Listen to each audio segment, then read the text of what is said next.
Now, of course, we all want to keep our existing assets running as long as possible, but eventually we get to the point where we can't get parts anymore, or replacement parts don't work. As Brandon mentioned, is eBay a driver for how you keep your operation running?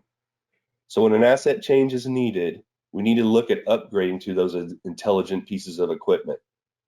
So as this newer asset then will simplify your identification and monitoring, utilizing your building management systems.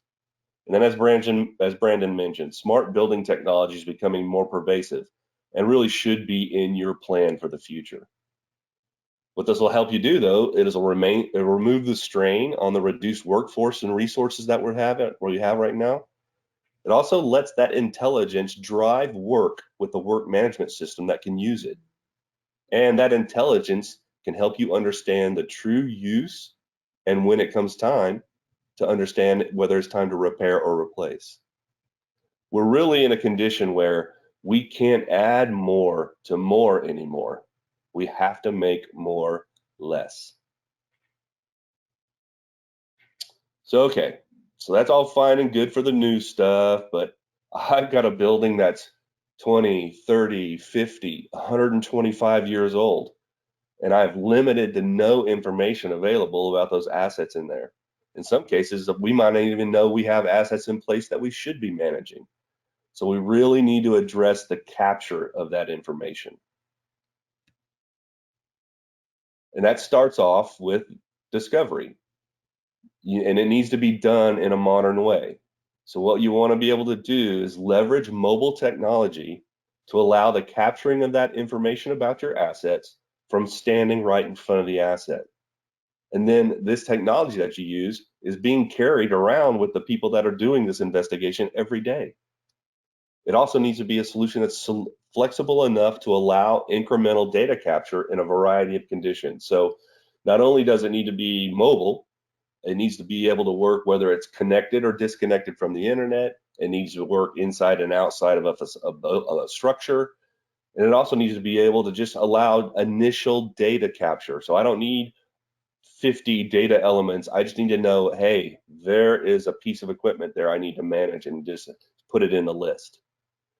We also need to be able to seamlessly transfer this information into a central system. So once we start to get that list of what we have, we need to assess it. And there are formal assessments that can be done through third-party firms. So you can look to budget for that if that's the approach you choose. But make sure if you do that, you define the data that you need from them and have a way to manage it once it's delivered. We don't just want to throw an Excel spreadsheet report as a solution, as the end result out on a server somewhere and forget about it. We also want to make assessment a part of normal maintenance activities. So really, who knows more about your assets than your own people in the field touching those assets? So use your preventive maintenance, your corrective maintenance, and inspection activities to keep that asset lifecycle information up to date. This will give you a current picture of the asset renewal needs.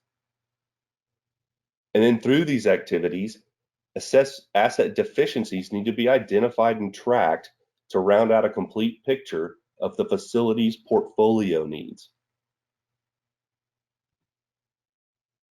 All right, so now we've identified what we have. We've captured these through these different capture activities for our asset inventory, and we have an idea of the condition of those assets. So really, we have that life cycle start point that may not have been there before. So now this information will drive how we diagnose those assets as needed. This will support those future decisions we need to make and really give us that visibility to remove the guesswork we might be doing today. So how do we measure our asset life cycle? Really, it's a couple things. We need to understand the system, right?